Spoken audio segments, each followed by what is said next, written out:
c'est ça. Oui. Celui qu'il a mis dans le truc, Abdé. C'est ça. Il a apporté tout ce qu'il fallait comme vitesse en moment. Pendant qu'on. Et puis, nous regrettons au Sénégal, un peu encore, je le dis très honnêtement, c'est que lui, il n'a fait beaucoup de les joueurs locaux qui équipe Maroc. Merci Soli. Non. Sinon, on va soulever ici un débat pour Hamed Loudiar. On va aller du côté de Yamoussoukro. Donc, retrouver Mamfatou Ndoye Missa Ndoye avec l'équipe du Sénégal qui s'est entraînée aujourd'hui à huis clos. Et demain, c'est la veille de match. Les conférences de presse des deux entraîneurs. Nous suivrons tout cela avec attention. Mamfatou Ndoye, bonsoir. Cher Tidiane, bonsoir. J'espère que vous allez bien, ainsi que tous vos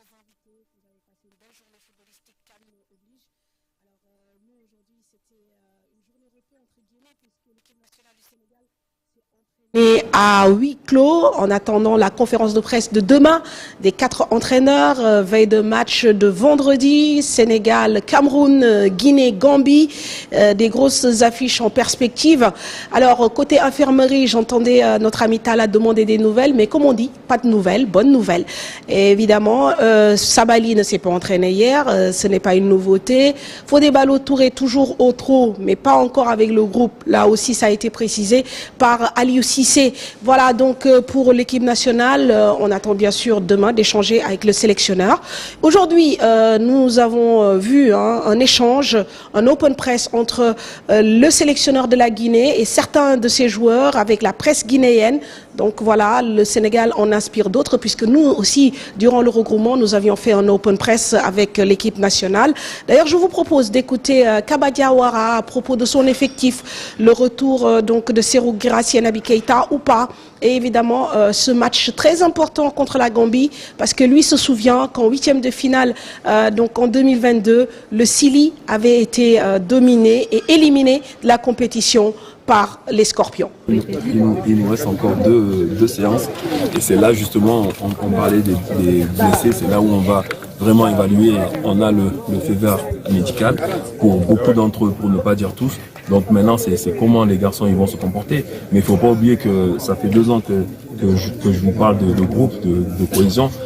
Moi, ça va être très compliqué pour moi de sortir un gars qui a fait un gros match face au Cameroun et qui a fait une grosse préparation avec le match face au Nigeria.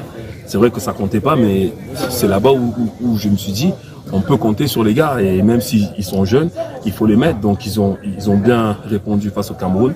Là, je vous dis, on a encore 2 jours, 2 séances pour faire un choix et préparer une très bonne équipe face à la Gambie. À entendre ce discours-là, ça veut dire que vous êtes capable de partir confirmer sur les jeunes qui étaient là et mettre de côté les cadres. Moi, je vous dis simplement que cette équipe-là, c'est un groupe. Pendant que, justement, vous parlez des cadres, ils n'étaient pas là ou en convalescence, vous l'avez dit, on s'est fait éliminer par eux. Donc, il y a beaucoup de choses et c'est un signe du destin que ce match, il arrive maintenant. Alors, comme je vous le disais aujourd'hui, nous avons profité de cette journée, entre guillemets, off pour nous promener un peu dans la ville. Nous sommes allés au lac, au Crocodile. D'ailleurs, je pense que vous avez pu apprécier le reportage de Momodou Ndiaye. Et nous avons également rencontré d'autres nationalités, notamment les Algériens, qui étaient certes déçus d'avoir concédé le nul devant l'Angola, mais qui restent très confiants, qui prédisent même une finale Sénégal-Algérie. Nous, on n'en veut pas vraiment. Et aussi qui nous parlent aussi de cette équipe du Sénégal, vraiment, qu'ils supportent en dehors de l'Algérie. Bonsoir la Teranga sénégalaise, on est là pour supporter les Fenech d'IZ, mais j'aimerais bien supporter ce vendredi les Lions de Teranga, j'aimerais bien. Surtout contre le Cameroun, mais oui, c'est un peu difficile, mais l'humidité aussi. L'humidité c'est un peu dur, donc les joueurs, la plupart de nos joueurs jouent en Europe, donc c'est un peu difficile. Par rapport à Angola, c'est.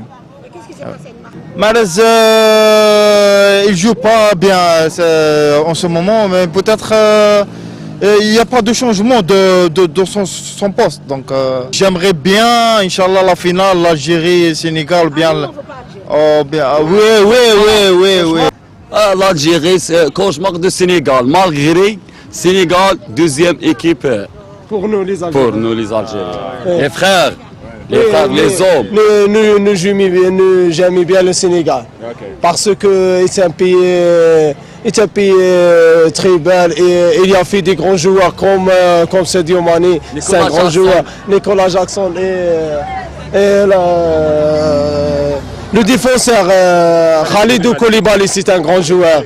Et j'aimerais bien la finale Algérie-Sénégal, mais l'Algérie gagne. Merci. 1, 2, 3, viva l'Algérie. 1, 2, 3, viva l'Algérie. Voilà, sur ces mots, chers, nous vous rendons l'antenne. Bien sûr, rendez-vous demain, Inch'Allah, pour donc la belle journée qui nous attend encore.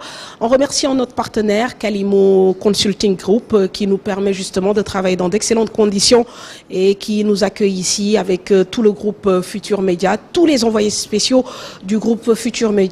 À vous les antennes.